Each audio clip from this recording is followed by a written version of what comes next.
예수께서 십자가를 지시고 해골이라 하는 데로 가셨다. 그곳은 히브리 말로 골고다라고 하였다. 거기서 그들은 예수를 십자가에 못 박았다. 그리고 다른 두 사람도 예수와 함께 십자가에 달아서 예수를 가운데로 하고 좌우에 세웠다. 빌라도는 또한 명패도 써서 십자가에 붙였다. 그 명패에는 유대인의 왕 나사렛 사람 예수라고 썼다. 예수께서 십자가에 달리신 곳은 도성에서 가까우므로 많은 유대 사람이 이 명패를 읽었다. 이것은 히브리 말과 로마 말과 그리스 말로 적혀 있었다. 유대 사람들의 대제사장들이 빌라도에게 말하기를 유대인의 왕이라고 쓰지 말고 자칭 유대인의 왕이라고 쓰십시오 하였으나 빌라도는 나는 쓸 것을 썼다 하고 대답하였다. 병정들이 예수를 십자가에 못 박은 뒤에 그의 옷을 가져다가 네 몫으로 나누어서 한 사람이 한 몫씩 차지하였다. 그리고 속옷은 이음새 없이 위에서 아래까지 통째로 짠 것이므로 그들은 서로 말하기를 이것은 찢지 말고 누가 차지할지 제비를 뽑자 하였다. 이는 그들이 나의 겉옷을 서로 나누어 가지고 나의 속옷을 놓고서는 제비를 뽑았다 하는 성경 말씀이 이루어지게 하려는 것이었다. 그러므로 병정들이 이런 일을 하였다. 그런데 예수의 십자가 곁에는 예수의 어머니와 이모와 글로바의 아내 마리아와 막달라 사람 마리아가 서 있었다. 예수께서는 자기 어머니와 그 곁에 서 있는 사랑하는 제자를 보시고 어머니에게 어머니 이 사람이 어머니의 아들입니다 하고 말씀하시고 그 다음에 제자에게는 자 이분이 내 어머니시다 하고 말씀하셨다. 그때부터 그 제자는 그를 자기 집으로 모셨다. 그 뒤에 예수께서는 모든 일이 이루어졌음을 아시고 성경 말씀을 이루시려고 목마르다 하고 말씀하셨다. 거기에 신포도주가 가득 담긴 그릇이 있었는데 사람들이 해면을 그 신포도주에 듬뿍 적셔서 우슬초에 데어다가 꿰어 예수의 입에 갖다 대었다. 예수께서 신포도주를 받으시고서 다 이루었다 하고 말씀하신 뒤에 머리를 떨어뜨리시고 숨을 거두셨다. 여러분, 이 세상에서의 마지막 날, 그때 어떤 말씀을 하고 싶으십니까? 다 이루었다 라고 그렇게 말할 수 있다면 얼마나 복된 사람일까요? 그러나 많은 분들이 다 이루었다라고 말하지 못하고 이루지 못한 많은 일들로 인해서 후회하는 경우를 종종 보게 됩니다. 그러므로 오늘 말씀은 너무나 중요합니다. 왜냐하면 주님께서 다 이루었다라고 말씀을 하셨기 때문에 그렇습니다. 예수님은 이 세상에 자신이 온 목적, 아버지께서 자기를 보내신 그 목적을 너무나 잘 알고 계셨고 그 목적을 중심으로 삶을 사셨습니다. 이미 요한복음 4장 36절에서 이런 말씀을 하셨었지요. 예수께서 그들에게 말씀하셨다. 나의 양식은 나를 보내신 분의 뜻을 행하고 그분의 일을 이루는 것이다 라고 말씀하셨습니다. 예수님이 또한 겟세마네 기도에서 아버지께 내게 하라고 하신 그 맡기신 일을 완성하였다라고 그렇게 말씀을 하십니다. 17장 4절에 나는 아버지께서 내게 하라고 맡기신 일을 완성하여 땅에서 아버지께 영광을 돌렸습니다. 자, 그분의 일을 이루는 것 또한 완성하는 것이라고 한 이 헬라어가 텔레이오라고 하는데요, 여기에서 텔레스라고 하는 텔로스라고 하는 단어가 나옵니다. 바로 목적, 끝, 완성이라는 의미예요. 그러니까 지금 예수님께서는 이 끝을 바라보시면서 경주를 하신 것이고 이제는 그 목적지에 다다라서 다 이루었다, 다 도착했다라고 그렇게 말씀을 하시는 것이죠. 그래서 이 텔로스라고 하는 이 단어가 오늘 본문에 굉장히 많이 나옵니다. 예를 들어서 28절에 보시면 그 뒤에 예수께서는 모든 일이 이루어졌음을 아시고 성경 말씀을 이루시려고 목마르다 하고 말씀하셨다. 이루어졌음을 아시고 이루어졌다, 이루시려고 이 모든 것이 다 이 텔로스라고 하는 목적, 끝, 완성이라고 하는 그 단어가 담긴 의미죠. 무엇보다 30절에 예수님은 십자가에서 죽으시기 바로 직전에 다 이루었다, It is finished, 모든 것이 다 끝났다, 완성되었다, 헬라어로는 테텔레스타이라고 그렇게 외치셨습니다. 30절입니다. 예수께서 신포도주를 받으시고서 다 이루었다 하고 말씀하신 뒤에 머리를 떨어뜨리시고 숨을 거두셨다.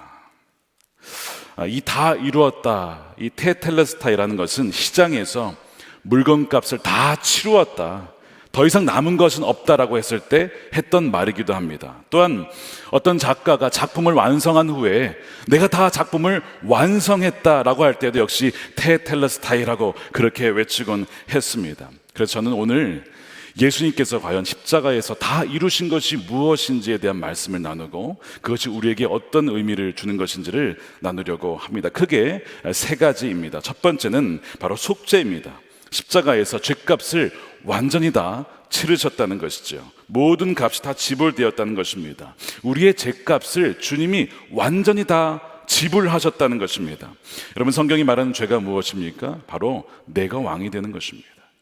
바로 죄의 뿌리는 교만이에요. 왕 대신 하나님을 거부하고 거절하고 내가 왕이 되어서 스스로 결정하고 살아가는 것이 바로 죄라는 것이죠. 우리는 보통 죄를 심각하게 여기지 않는 경향이 있습니다.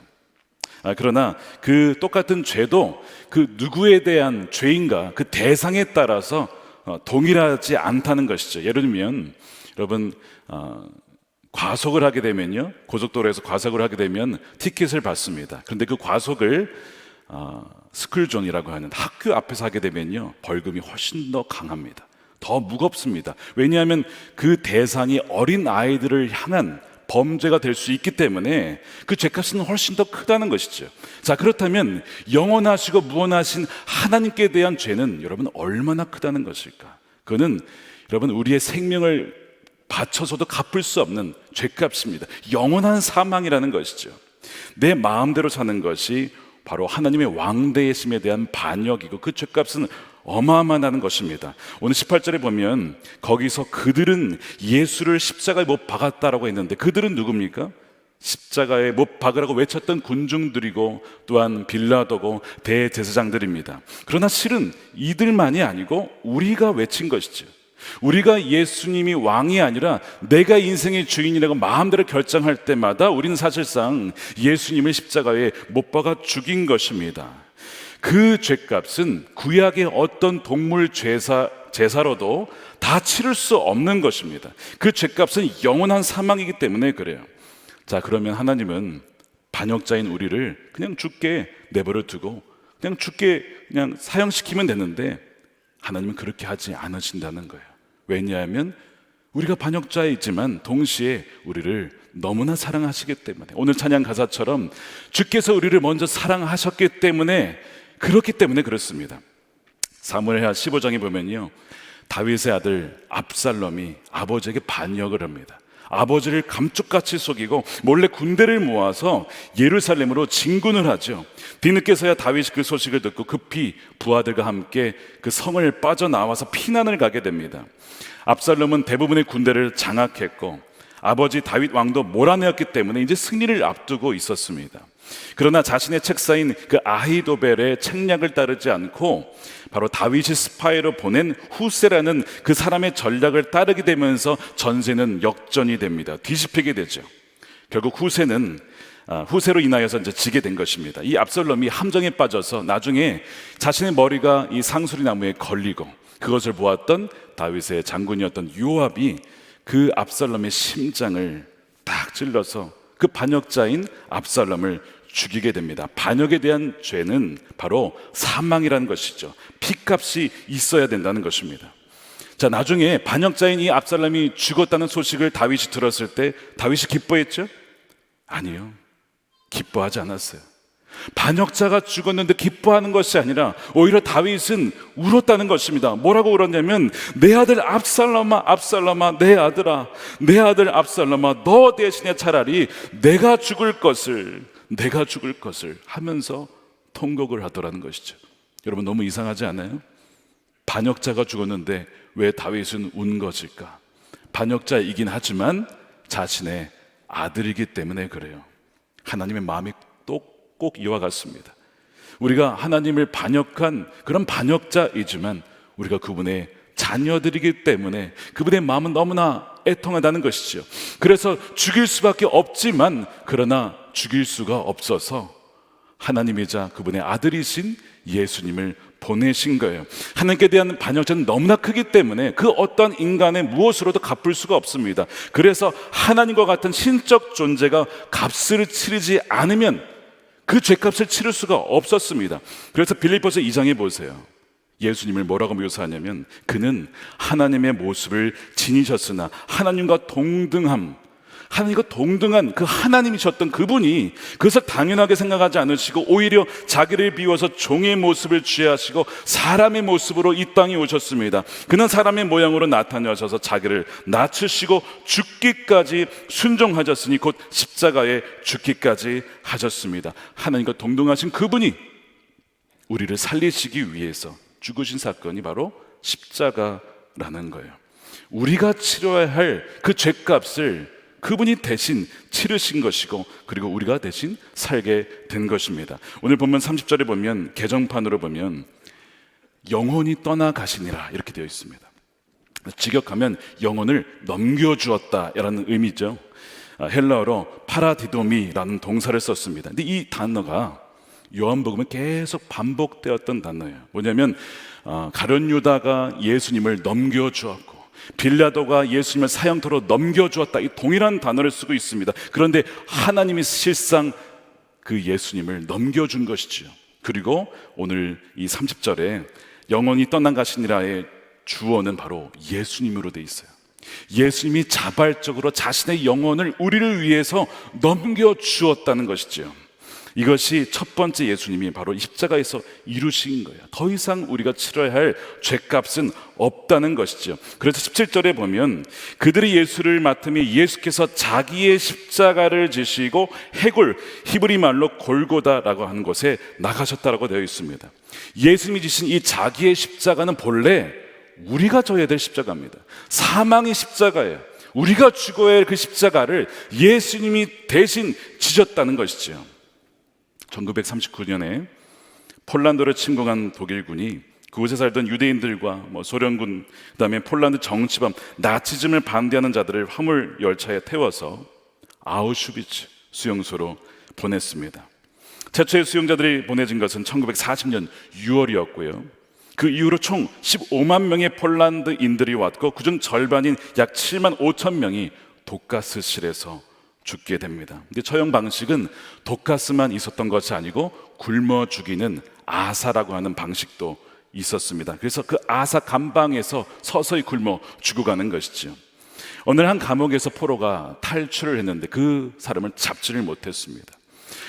탈주자가 발견이 되면 그 방에 10명이 다 같이 죽게 되어지는 그런 원칙이 있었어요. 그래서 결국에는 10명이 다 죽어야 되는 일이 벌어진 것입니다. 다음날 친위대에 의해서 무작위로 죽어야 할 사람을 고르는 거예요. 너 이렇게 하면서 골라서 10명을 이제 죽이려고 합니다. 그때에 폴란드 부사관이었던 프란시세크 가즈오니 체크란 남자가 울부짖기 시작합니다. 제발 저를 살려주세요. 저를 살려주세요. 저에게는 나이 든 어머니가 살아계십니다. 아내가 있습니다. 그리고 자식들도 있습니다. 제발 저를 살려주십시오. 막 비는 거예요. 고요한 적막이 흘렀습니다. 그때 누군가가 그 대열을 벗어나서 앞으로 나왔습니다. 저 사람 대신 제가 죽게 해 주십시오 라는 사람이 나왔어요. 넌 누구냐 했더니 저는 16670번 막시밀리안 마리아 콜베 신부입니다. 전 결혼하지 않았습니다. 아이도 없습니다. 부디 저 사람과 저를 바꾸어 주십시오. 결국에는 그 요청이 받아들여졌고 그 신부님이 대신 그 아사 감방으로 끌려갑니다. 결국 1941년 8월 14일에 47세의 일기로 콜베 신부님이 대신 죽게 돼요. 31년이 흘렀습니다. 1972년 10월 어느 날 그 독일 아우슈비츠 수용소에 무려 15만 명의 유럽인들이 함께 모였습니다. 왜냐하면 동료를 위해서 대신 목숨을 바친 그 한 사람을 기념하기 위함이었습니다. 그 자리에 백발의 노부부가 서 있었는데요. 바로 누구냐면 그 남편은 31년 전에 살아남은 가즈오니 체크, 바로 그 사람이었습니다. 그가 그 자리에서 이렇게 고백을 합니다. 저는 제 생명만을 갖고 살고 있지 않습니다. 제 안에 콜베 신부님의 생명도 함께 살아가고 있습니다. 그가 아우슈비츠에서 살아남은 지 무려 54년을 더 산 뒤에 1995년 숨질 때까지 골배 신부의 죽음으로써 대신 살게 된 삶을 존귀하게 여기면서 평생을 감격과 감사함으로 살았다고 해요. 그런 말미암아 또한 살게 된 생명들이 얼마나 많았을까. 여러분, 예수님께서 십자가에서 우리 대신에 모든 죄값을 다 치르셨음을 믿으시길 축복합니다. 이것을 믿으면 단지 몇십 년을 더 사는 것이 아니라 영원한 생명과 영원한 나라가 우리에게 주어졌다는 것이죠. 이것이 다 이루어졌다, 테텔레스타이의 첫 번째 의미입니다. 두 번째는 정복이에요. 바로 십자가에서 마귀와 악을 결정적으로 주님이 정복하셨다는 것이죠. 그래서 it is finished라고 했을 때 그것은 끝이 났다, 마귀의 역사는 결정적으로 끝났다라고 하는 그런 선언입니다. 여러분, 십자가를 믿고 또한 부활을 믿은 이 초대교회 성도들에게는 패배주의라는 것이 없었어요. 왜냐하면 이미 십자가에서 악을 정복했다는 것을 분명히 믿었고 부활이 있음을 믿었기 때문에 그렇습니다. 그래서 그들의 표현은 이런 식이었습니다. 우리에게 늘 승리를 주시는 하나님께 감사합니다. 모든 일을 넉넉하게 이깁니다. 항상 우리를 이기게 하신 하나님께 감사를 드립니다. 이런 표현을 썼다는 거예요. 이런 감사의 고백이 넘쳐나시기를 축복합니다. 이미 악에 대한 것은 이미 끝났다는 것이죠. 여러분, 창세기 3장 15절에 악에 대한 정복에 대한 예언이 나옵니다. 이런 말씀이에요. 여자의 자손은 너의 머리를, 뱀의 머리입니다, 상하게 하고. 여자의 자손은 예수님이고 바로 뱀의 머리는 사탄을 상징하죠. 예수님께서 십자가에서 바로 뱀의 머리를 상하게 하여서 결정적으로 승리하셨다는 것이고 더 이상 사망 권세가 우리를 지배할 수 없다라는 것입니다. 물론 이 세상의 악의 세력과 영향력으로부터 완전히 자유롭지는 못합니다. 여전히 우리는 악의 역사와 그 세력들을 보게 돼요. 왜냐하면 뱀은 머리를 상하게 결정적으로 패배하긴 했지만 마지막까지 죽지 않으려고 발악을 하기 때문에 그렇습니다. 2차 세계대전에서 나치를 결정적으로 패배시킨 그 사건이 있었는데 그것이 노르망디 상륙 작전입니다. 그 작전이 성공하면서 사실상 나치는 끝난 거예요. 그러나 그 이후로도요, 약 1년 동안 치열한 전투가 있었습니다. 그러고 나서 전쟁이 끝나게 돼요. 그러나 그 노르망디 상륙 작전으로 인하여 사실은 나치는 끝난 것이었습니다. 그래서 그날을 뭐라고 부르냐면 빅토리 데이라고 불러요. 노르망디 상륙 작전으로 인하여 사실상 승리는 우리 것이 된 것이다라는 것이죠. 그래서 그것을 V데이라고, 승리의 날이라고 부릅니다. 예수님께서 십자가에서 다 이루었다라고 했을 때 이미 사탄은 결정적으로 진 것이고 사망의 권세는 꺾였다는 것입니다. 히브리서 2장 14절 말씀 우리 함께 읽어보겠습니다. 시작. 그도 역시 피와 살을 가지셨습니다. 그것은 그가 죽음을 겪으시고서 죽음의 세력을 쥐고 있는 자 곧 악마를 멸하시고 또 일생 동안 죽음의 공포 때문에 종노릇하는 사람들을 해방시키기 위함이었습니다. 예수님께서 악마를 멸하시고 죽음의 공포에 사로잡혀 있는 자들을 해방시키셨다는 것입니다. 이게 놀라운 십자가의 승리인 것이죠. 비록 우리 인간은 육신의 죽음을 맞이하지만 누구든지 예수님을 믿는 자마다 영생을 얻고 부활의 몸을 입어서 영원히 죽지 않은 그 놀라운 삶을 누리게 되었다는 것입니다. 그래서 여러분 중에 혹시 두려움 가운데 죽음의 공포와 또한 여러 가지 그 마귀의 속삭이는 말미암아 하나님 공포에 사로잡힌 자가 계시다면 이 말씀을, 약속의 말씀, 여러분들의 말씀으로 삼으시기를 축복합니다. 이미 마귀는 졌다는 것입니다. 승리는 우리의 것이라는 것이죠. 바로 이것이 두 번째예요. 테텔레스타이, 주님께서 이미 십자가에서 마귀를 멸하셨다는 것입니다. 세 번째는 완성입니다. 자, 첫 번째가 속죄, 두 번째가 정복이죠. 세 번째는 완성입니다. 십자가에서 주님은 우리 인간을요 새롭게 완성하셨습니다. 이게 무슨 뜻이냐? 여러분, 창세기에서 하나님이 인간을 지으셨어요. 그리고 여섯 번째 날 이후에 일곱 번째 날 쉬시면서 뭐라고 하시냐면 다 이루었다라고 하시거든요. 그러니까 지금 요한복음은, 특히 요한은요 창세기와 비교를 합니다. 태초에 천지를 창조하시느니라. 창세기 요한복음 1장은 태초에 말씀이 있느니라. 그러니까 창세기와 비교를 하는데 역시 이 말씀도 마찬가지입니다. 다 이루었다라는 말씀은 바로 창세기 이미 나온 말씀이에요. 하나님께서 인간을 다 지으시고 하늘과 땅을 지으신 다음에 창세기 2장 1절에 이렇게 말씀하셨어요. 하나님은 하늘과 땅과 그 가운데 있는 모든 것을 다 이루셨다. finished라는 표현이 나와요. 2절에는 하나님은 하시던 일을 엿새 날까지, 그러니까 금요일이죠, 다 마치시고 다 이루었다는 거예요. 완성했다는 것이죠. 그런데 그 이후에 죄로 인해서 인간의 그 하나님의 형상, 그 모습이 흉측하게 파괴되고 말았습니다. 시기와 미움과 살인과 탐욕 때문에 흉측하게 변질되었고, 우리가 보고 있는 지금 이 전쟁들, 이 모든 것이 바로 그렇게 변질되어지고 파괴되어 버린 하나님의 형상 때문에 그렇습니다. 그래서 주님은 우리의 죄값을 대신 치르시고 마귀의 일을 멸하심으로써 뭘 하신 거예요? 우리 인간을 새롭게 완성하신 것입니다. 그것이 바로 새로운 창조예요. 자, 6번째 날 완성하시고 다 이루었다라고 하셨는데, 오늘도 무슨 요일입니까?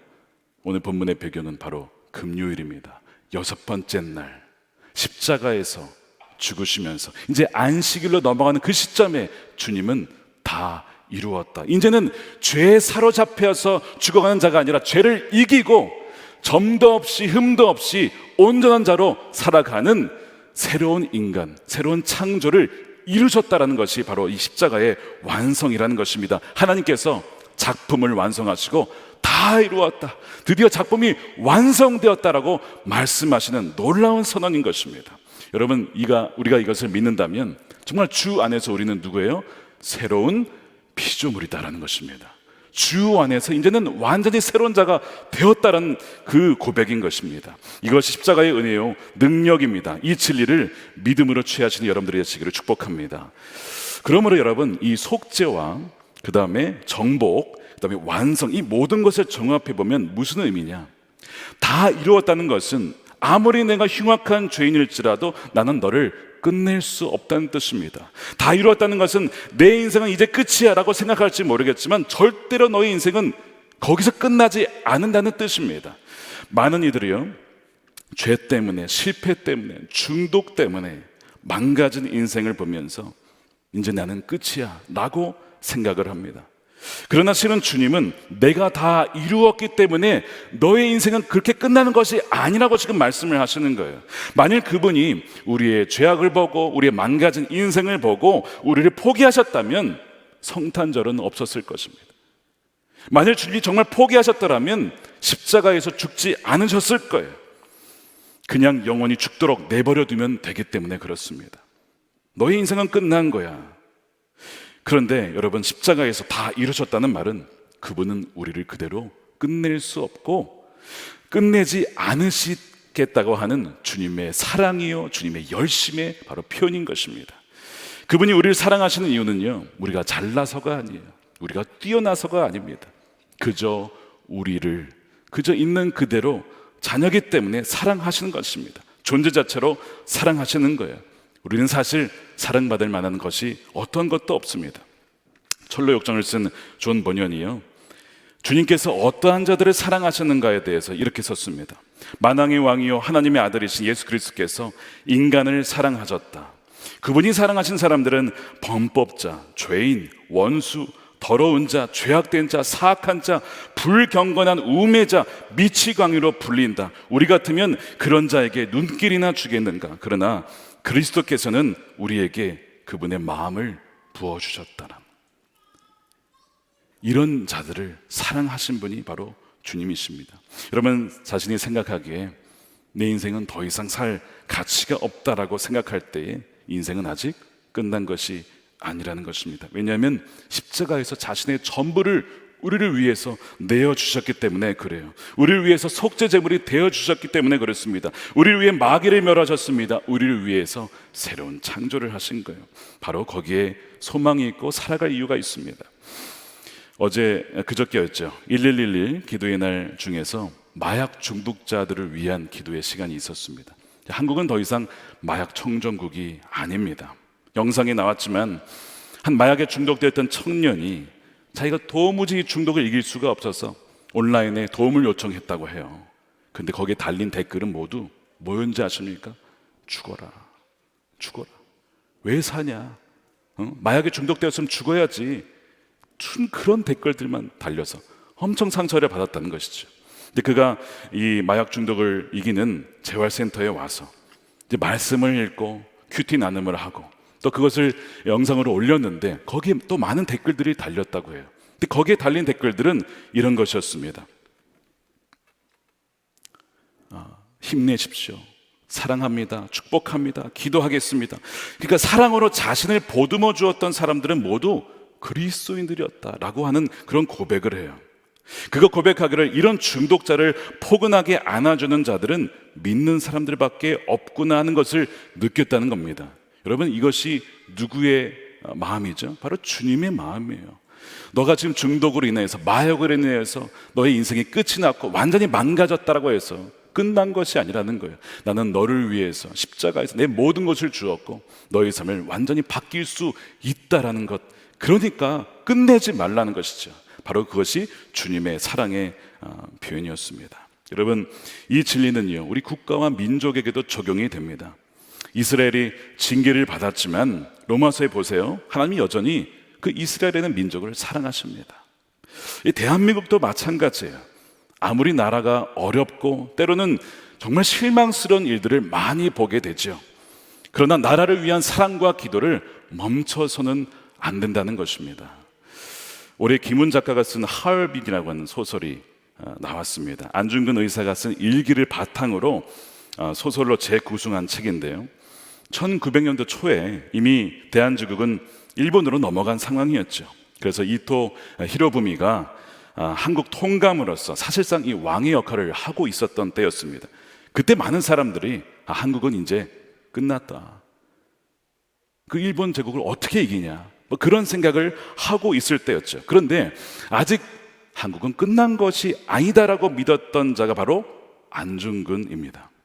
그가 이토 히로부미를 하얼빈 역에서 총으로 암살을 합니다. 그리고 이토는 그 자리에서 죽죠. 왜 죽였는가? 그는 믿었기 때문에 그래요. 한국이 다시 독립할 것이다라는 것을 믿었기 때문에 그렇습니다. 그가 감옥에 갇힙니다. 남동생을 만나서 면회를 할 때 이런 유언을 해요. 내가 죽으면 내 시체를 하얼빈에 묻어다오. 그리고 한국이 독립된 후에 내 뼈를 한국에 옮겨주게. 이것이 나의 유언이다. 그는 한국의 독립을 이미 믿고 있었어요. 모두가 다 끝났다라고 했을 때 믿고 그것을 바라본 사람입니다. 그렇게 기꺼이 자신의 삶을 바친 것이죠. 물론 그의 암살은 죄입니다. 그래서 그가 천주교 신자였는데 그의 암살에 대해서 천주교는 그를 죄인이라고 했고 교회 밖으로 나간 자라고 해서 거리를 두었습니다. 안중근 자신 역시도 암살이 죄라는 것을 알고 있었어요.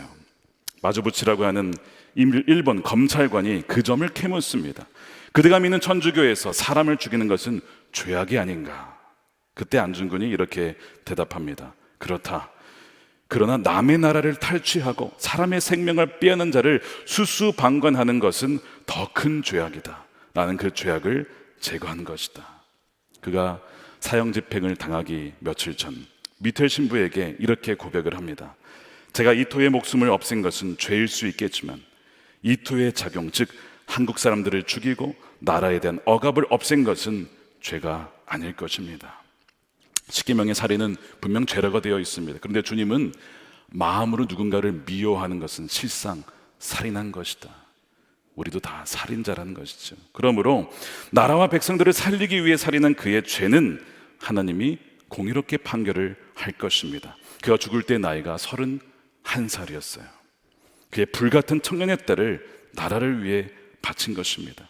그는 자신의 사명을 이뤘다라고 아마 생각을 했을 것입니다. 이미 믿음으로 한국의 독립을 보았습니다. 그리고 속으로 이렇게 외쳤을지도 모릅니다. 테텔레스타이, 다 이루었다. 모든 이들이 한국은 끝이라고 믿을 때에 아직 끝이 아니라고 믿었던 수많은 독립군들이 있었습니다. 그러므로 여러분, 나라가 아무리 힘들고 때로는 실망스러워도 하나님의 나라가 이 땅 가운데 임하는 그 기도와 소망을 결코 놓치지 말아야 합니다. 더욱더 우린 그럴수록 나라를 위해서 힘쓰고 기도해야 할 것입니다. 하지만 안중근의 희생이 아무리 귀하다고 해도 예수님의 희생과 십자가에 비견되겠습니까? 안중근은 칼에 칼로 대응한 것이라면 예수님은 어린 양으로서 칼에 자신의 몸을 기꺼이 내어 준 것입니다. 원수마저도 사랑하신 것이지요. 예수님의 십자가는 온 인류를 향한 영원한 생명과 영원한 나라라고 하는 그 구원의 길을 내신 것입니다. 그래서 예수님 십자가는 모든 인류의 죄를 속죄하시고 또한 마귀를 멸하셨고 새로운 창조의 길을 마련하셨습니다. 이미 모든 것을 다 이루어 놓으신 거예요. 그래서 누구든 이것을 믿는 자마다 이 놀라운 약속을 누리게 된다는 것입니다. 지난 주간에 주님께서 보여주신 일이 있어서 함께 이야기를 나누고 마치려고 합니다. 이태원 참사가 난 그날 정말 많은 충격을 받았습니다. 아마 여러분도 마찬가지일 거예요. 다음날 주일이 되었는데 정말 심장이 다시 한번 철렁할 소식을 들었습니다. 사고 이후에 알아보니까 우리 교회에도 한 청년이 그날 그 이태원에 가 있었던 것입니다. 아니나 다를까 몸도 왜소한 그 형제가 현장에서 숨을 쉬지 못해서 결국에는 응급실에 실려갔다가 중태에 빠진 거예요.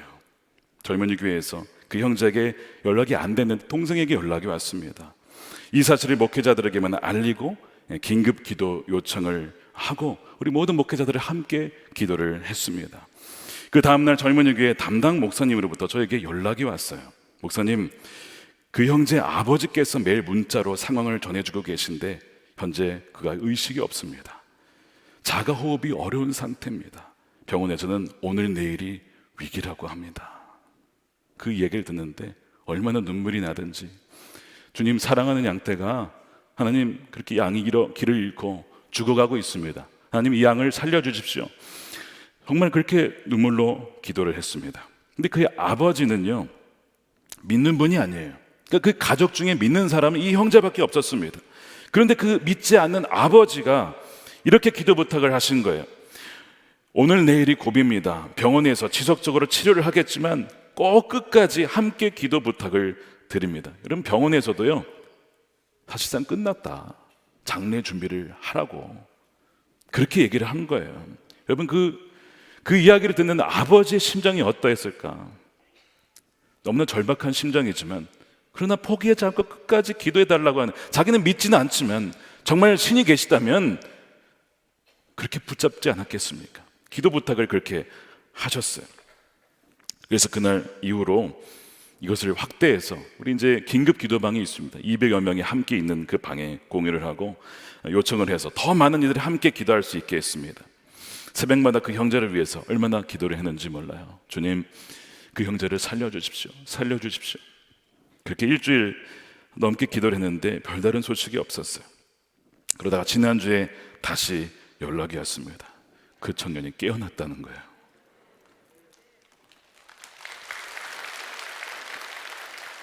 그리고 그 믿지 않는 아버님이 그 담당 목사님께 이렇게 연락을 하셨습니다. 기도해 주시고 걱정해 주신 덕분에 어제 새벽에 제 아들의 의식이 돌아왔습니다. 고비를 넘겼습니다. 모두 제 아들이 다니는 교회 분들의 기도 덕분이라 믿어 의심치 않습니다. 이것이 믿지 않는 아버지의 고백이에요. 믿어 의심치 않는데요. 저와 온 가족들을 대표하여 진심으로 걱정해 주시고 기도해 주신 교회 분들께 고개 숙여 감사를 드립니다. 물론 그때 이 형제가 아직 말이 어눌하고 기억 상실 증세가 있어서 더 기도해야 되는 상황이었습니다. 그런데 의식이 돌아온 것 자체로도 놀라운 기적이죠. 계속 기도를 하는데 며칠 뒤에 그 형제로부터 담당 목사님께 연락이 왔어요. 자신의 손으로 카톡을 문자를 보내서 이렇게 연락이 온 겁니다. 목사님 안녕하세요. 제가 많이 아파하고 있을 때 목사님과 교회에서 많은 기도를 함께 해주셨다고 들었습니다. 정말 부족한 저인데 저를 위해서 눈물로 기도해 주시고 누구보다 먼저 걱정해 주셔서 너무나 감사합니다. 저는 목사님과 공동체와 교회의 기도 덕분에 빠른 회복 중에 있습니다. 교회에서 받은 이 사랑을 잊지 않고 삶의 자리에서 늘 흘려보내는 저로 서겠습니다. 너무나 감사한 일이에요. 물론 끝내 다시 회복하지 못하고 죽은 수많은 영혼들이 있기에 이런 간증도 참 조심스럽습니다. 하나님은 왜 누구는 데려가시고 누구는 남기셨는가? 우리는 그것을 다 알 수 없어요. 그러나 분명한 것은 하나님께서 이 형제를 죽음에서 다시 살려주셨다는 것입니다. 교회 공동체 기도를 들어주셨다는 거예요. 그러니까 함께 기도하면서 깨닫게 된 것이 있어요. 이 형제가 이 가문에 유일하게 예수님을 믿는 사람이라고 말씀을 드렸잖아요. 무슨 생각이 들었냐면, 하나님은 단지 이 형제만을 살린 것이 아니라 그 가정을, 그 가문을 포기하지 않으셨다는 것입니다. 이 형제를 통해서 온 가정과 온 친척들이 예수님께 돌아오게 하려고 그를 살리셨구나 하는 것을 알게 되었어요. 두 번째로 또한 그와 동시에 이 사건이 하나의 또한 사인으로 여겨졌습니다. 한국 교회는 죽은 것 같지만 아니라는 거예요. 다시 살아날 것이라는 겁니다. 다시 살아날 것이다. 아직 끝난 것이 아니다. 그러므로 죽어가는 영혼들을 위해서 기도하고 더욱더 분명한 십자가의 복음을 증거하라는 것입니다. 이 형제가 또한 살아난 이유, 기도하는 가운데 든 생각이 있어요. 바로 그날 토요일 날, 이태원 참사가 벌어진 날 아침에 우리 교회 중국대 팀이 아웃리치를 한다고 이태원을 갔어요. 그날 저녁에 바로 그곳에 있었습니다. 그 청년들을 위해서 기도를 하고 돌아왔는데 사고가 난 거예요. 많은 기도팀원들이 실망을 했습니다. 왜 하나님 이런 일이 벌어졌습니까? 우리가 그렇게 기도했는데 이렇게 많은 청년들이 죽어야만 했습니까? 처음에 많은 낙심이 되었어요. 저는 기도하는 가운데 그런 마음이 들었습니다. 오히려 기도를 했기 때문에 더 많은 희생자를 막을 수 있었다. 기도했기 때문에 이 형제가 또한 살아났다는 것을 또한 깨닫게 하셨습니다. 물론 우리가 더 기도하지 못해서 더 많이 살리지 못한 아픔이 있습니다. 그러나 이것은 너무나 중요한 사인이었던 것입니다. 십자가를 의지하고 포기하지 말아라. 그분이 다 이루셨고 사망 권세를 이기셨기 때문에 마귀가 이긴 것이 아니라 주님이 승리하셨다는 것입니다. 우리가 이것을 믿고 포기하지 말라는 것, 승리는 이미 우리의 것이라는 사실입니다. 혹시 여러분들 중에 내 삶은 이미 끝이 났어, 다 끝났구나, 사업의 실패, 결혼의 실패, 재정 문제, 자녀의 문제, 마약과 같은 중독의 문제로 끝났다라고 생각하십니까? 주님이 뭐라고 하시냐면 결코 그렇지 않다는 거예요. 나는 너를 끝낸 적이 없다는 것이죠. 십자가에서 이미 너를 위해서 모든 것을 다 주었다는 것입니다. 우리가 그것을 믿을 때에 우리는 다시 일어날 수 있습니다. 주님이 이 땅에 오셔서 우리를 위해 십자가를 지시고 속죄하시고 또한 마귀의 일을 멸하시고 또한 새로운 창조를 이루셨습니다. 그러므로 여러분, 이 은혜를 믿음으로 취하시길 바랍니다. 여러분들의 삶 가운데 충만하기를 축복합니다. 그러나 여러분의 삶도 이 삶을 마칠 때에 뭐라고요? 테텔레스타이, 주님이 주신 은혜로 모든 것을 다 이루었습니다. 하나님 감사합니다. 오직 하나님만 영광 받아 주옵소서. 이렇게 고백할 수 있게 되어지는 저와 여러분들의 삶이 되시기를 주님의 이름으로 축원합니다.